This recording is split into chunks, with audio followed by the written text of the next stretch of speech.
There's a sound most people never think about when they watch a lightsaber ignite, a hum. We treat it as a sound effect, a bit of audio design, something the movies gave us so the weapon would feel alive on screen. But inside the lore, that hum isn't decoration, it's a voice. The crystal at the heart of every blade is singing, and it has been singing since long before anyone picked it up. Now hold that thought and picture a hand closing around one of those singing stones. The hand belongs to a Sith. The crystal in his fist is colorless, or close to it, pale, clear, still humming that quiet resonant note it's held for centuries. And the Sith begins to pour something into it. Not electricity, not heat, rage. Grief twisted into fury, hatred with nowhere left to go. Every ounce of pain he has ever carried, forced down into a thing the size of a knuckle. The crystal resists, it tightens against him, tries to hold its note.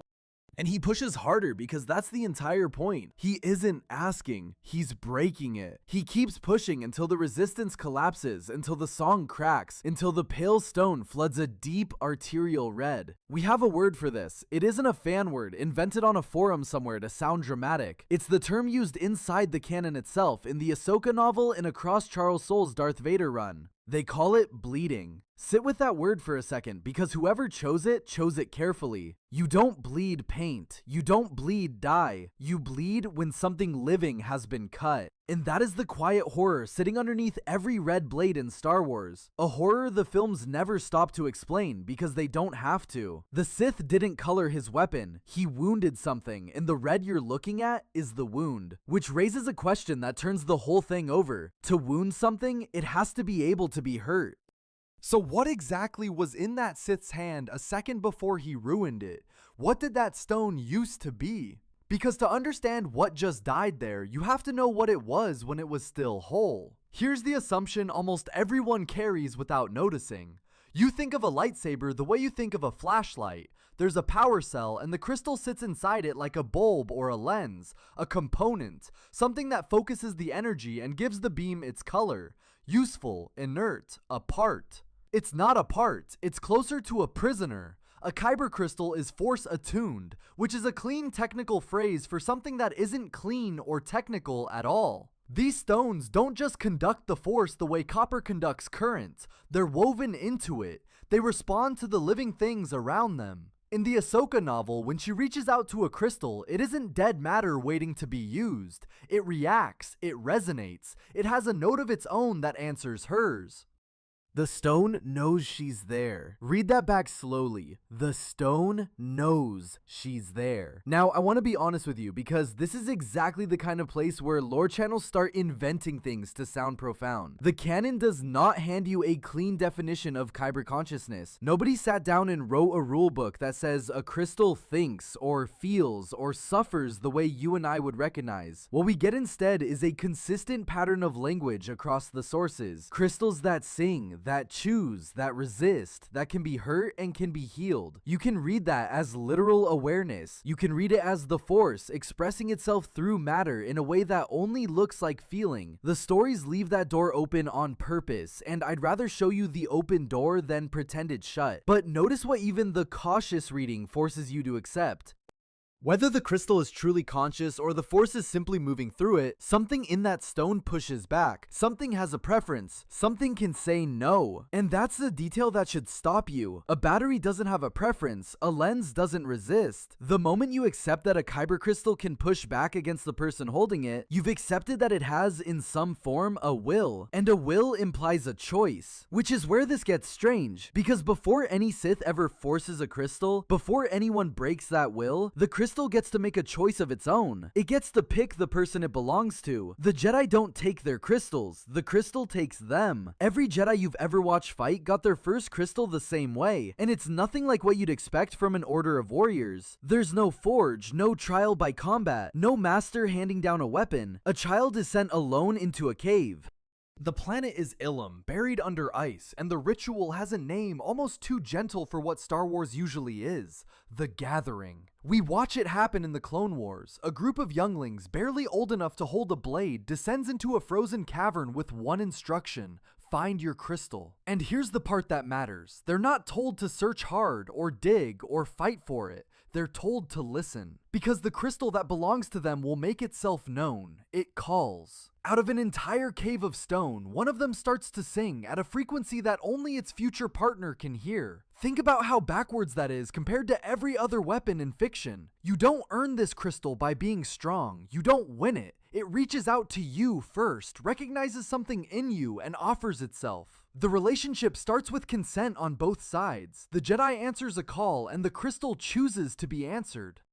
Yoda frames it in that episode as something almost tender, a bond rather than an acquisition. The weapon and the wielder find each other. So hold on to that word. Chosen. The Jedi's crystal chose him. It picked him out of the dark and said, in the only language it has, you. Remember that feeling, because we're about to meet a crystal that no one chose. We're about to meet one that was taken. Let me tell you something that quietly rewrites everything you thought you were looking at on screen. In nature, there is no red Kyber crystal. There's no blue one either. No green. Pull a crystal straight out of the ice on Ilum before any Jedi or Sith has ever touched it, and it has almost no color at all. Pale, clear, waiting. The color doesn't come from the rock. The Ahsoka novel is explicit about this. The hue of a lightsaber's blade isn't chemistry. It isn't the mineral. It isn't which vein of the cave the crystal came out of. It comes from the relationship. When the crystal bonds with its Jedi, it takes on a color as a kind of expression of that connection. Blue, green, whatever the bond produces. The stone is showing you something about who it's with. It's not lit up, it's responding. Which means color in this universe is a state of being. It's the crystal telling you what condition it's in. And once you understand that, the red stops being a color at all. If blue is a crystal at peace with its partner, then red isn't a different flavor of the same thing. Red is what the crystal looks like when something has been done to it. It's not a preference. It's not a team color, it's a symptom. So the real question was never, why do Sith crystals turn red? The question is what it takes to force a living thing into that state, and what the people doing it call the process while it's happening. They have a name for it. We already heard it. Now we find out what it actually means. Bleeding. That's the word, and I want to be clear about where it comes from because it would be easy to assume some fan coined it to make the villain sound scarier. They didn't. It's the internal term used in the Ahsoka novel and laid out in detail across Charles Soule's Darth Vader comics. Inside the world of Star Wars, this is simply what the process is called. The people who do it call it bleeding a crystal. Say that out loud and notice how casually monstrous it sounds. Like it's a chore, a step in assembling a weapon, nothing more. Here's what the step actually is. A Sith takes a crystal, usually one that already belonged to a Jedi, which matters because it means the stone has known a partnership before this, and pours the dark side into it, not gently. The Sith floods the crystal with rage, with pain, with hatred, with everything the dark side runs on, and forces all of it into the stone at once. It's an act of domination in the most literal sense.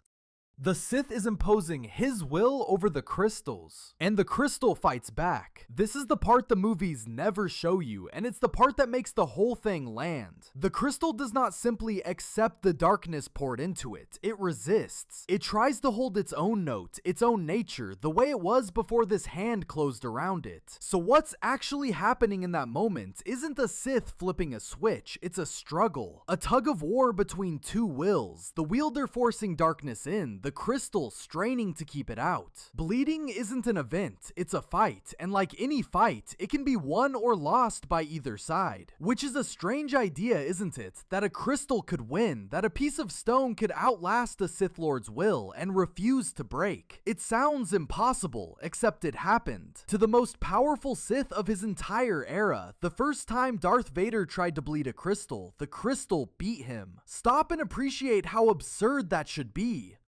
Darth Vader, the man who had just helped burn down the Jedi Order, the most feared being in the galaxy, drowning in the dark side, so full of rage that it powered him for 2 decades. He gets a crystal, he tries to bleed it, and he fails. Soule's Darth Vader comic walks through it, and it's one of the most revealing sequences in the entire canon about what these stones really are. Vader has just killed a Jedi to take the crystal, so this stone has felt loss already. It has just been torn away from a partner it chose, and when Vader tries to force his darkness into it, the crystal doesn't crumble. It pushes back against him. It resists the most powerful Sith of the age. For a moment, the process doesn't just stall. It reverses on him, the crystal turning his own assault back in his direction. The stone, in effect, rejects him. Let that sink in. A piece of rock the size of a thumbnail told Darth Vader no, and here's why it beat him, at least at first. Bleeding a crystal isn't about raw power. If it were, Vader would have shattered it instantly. It's about the will behind the darkness. To break the crystal, Vader had to fully impose himself on it, and the crystal could feel exactly who was doing the imposing. It could feel the conflict still buried in him, the part that wasn't purely dark, the Anakin still trapped somewhere under the mask. A crystal reads the being holding it, and what it read in Vader in that moment wasn't clean enough to simply overpower it. He only succeeds when he stops trying to dominate the crystal from the outside, and instead turns the darkness inward, using his own pain, his own memory of being unmade to overwhelm the stone. He doesn't defeat the crystal so much as pour enough of his own ruin into it that it drowns. So the crystal didn't reject Vader because it was weak, it rejected him because it could feel who was holding it. It knew. And that's what makes the next question so uncomfortable. Because if the crystal can feel who's holding it, if it can sense a soul and push back against what it finds there, then we're no longer talking about a weapon reacting. We're talking about something that knows it's being hurt, right up until the moment it can't fight anymore. So what does that moment actually feel like? From inside the stone. We've watched this from the outside, the Sith's hand, the flood of darkness, the color changing. Now go the other way. Go inside the stone and follow the process step by step, because that's where the word bleeding earns every letter of itself. Start with what the crystal is before it begins. Settled, resonant, holding its note, whole. Then the darkness arrives, and it doesn't trickle in. It comes as an assault. Rage and hatred and pain pressed against the crystal all at once, everywhere, with a will behind it that wants total surrender. The crystal's first response is the one any living thing has to a threat.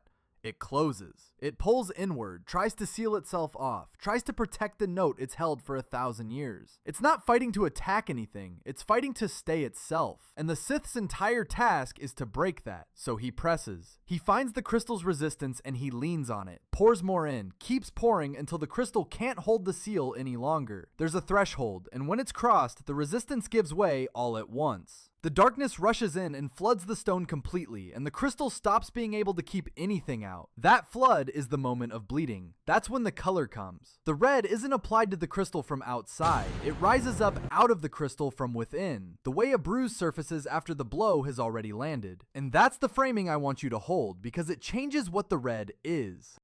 This isn't a Sith choosing a color the way you'd pick a paint. This is dominance leaving a mark. The red is what's left behind after one will has been forced completely over another. It's not decoration. It's the scar tissue of a thing that lost a fight it never asked to be in. Now, I told you at the start I wouldn't oversell this, so here's the honest edge of it. The canon shows us the resistance, the flooding, the color, the language of pain, but it never sits you down and certifies that the crystal experiences agony the way a person would. What it gives you is unmistakable though. A living, attuned thing, closing against an attack, overwhelmed and left permanently marked by it. Whatever you want to call that, it isn't neutral. Something happened to that stone, and the red is the record of it, which would be where the story ends if this were only a story about damage. But a scar implies something the horror version of this leaves out. Scars are what wounds become when they heal.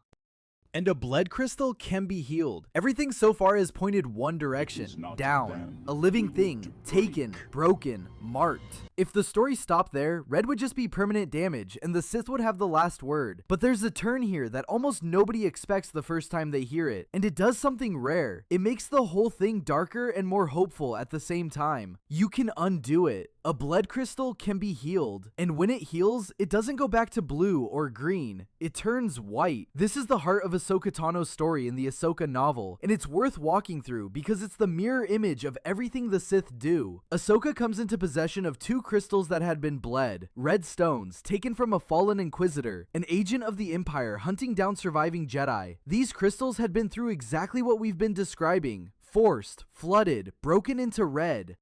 And instead of using them as they were or discarding them, Ahsoka does something no Sith would ever think to do. She listens to them. Where the Sith imposed his will, Ahsoka offers the opposite. She reaches into the crystals and, rather than dominating them, she frees them, meets the pain that was forced into them with something the dark side has no answer for: compassion. She essentially tells the crystals that the hurt is over, that no one is holding them down anymore, and she helps them let go of the darkness darkness that was pressed into them. And the crystals answer her. The red drains out. What's left isn't the blue or green of an original bond. It's white, the color of a crystal that was wounded and made whole again, carrying both the memory of the injury and the healing in a single shade. Those white blades she carries are healed crystals. Now here's why this matters so much, and it's not just that it's a nice ending. Look at what healing proves. You cannot heal something that was never hurt. The very fact that a bled crystal can be soothed, freed, and restored is the strongest evidence we have that the pain was real to begin with. If bleeding were only a paint job, there would be nothing to heal. You just repaint it. But you can't. You have to reach the crystal, meet its suffering, release it. The cure only works because there was a genuine wound underneath. The healing is the receipt. It's the canon quietly confirming the thing the horror of chapter 1 only implied. That stone the Sith crushed in his fist wasn't reacting like something alive. It was alive enough to be hurt, and alive enough in the right hands to recover. Which leaves one last thing to explain. If the crystal reflects what's done to it this precisely, broken by cruelty, restored by compassion, then it isn't really showing you the crystal at all. It's showing you the person holding it. Take the same crystal, genuinely the same kind of stone pulled from the same ice, and hand it to two different people. Give it to Ahsoka and you get a blade that comes back from red to white. A weapon that carries a story of survival. Give it to an Inquisitor and you get that screaming red, a stone held down and broken. Same object, completely different result. The only variable that changed was the being holding it. That's the thread running under every color in Star Wars, and once you see it, you can't unsee it. The blade is a portrait of its wielder. The crystal takes on the state of the person it's bonded to, which means every lightsaber is, in a quiet way, a confession. Blue and green are what a settled bond looks like. Red is what it looks like when someone forced their darkness into a living thing and left it there. A Sith doesn't just carry a red blade. He carries a record of what he did to get it. He's pressed a piece of himself into the weapon, and the weapon shows it to everyone who looks. I'll be straight with you about where the line is here, because this is where lore analysis loves to drift into poetry and call it fact. The canon is solid on the mechanism. Color comes from the crystal's relationship with its wielder. Bleeding is domination, healing is release. The idea that the blade is therefore a portrait of the soul is my framing. It's the meaning stacked on top of the mechanism, not a line someone wrote into a rulebook. But it's a reading the stories keep inviting, and there's one example that makes the case almost by itself.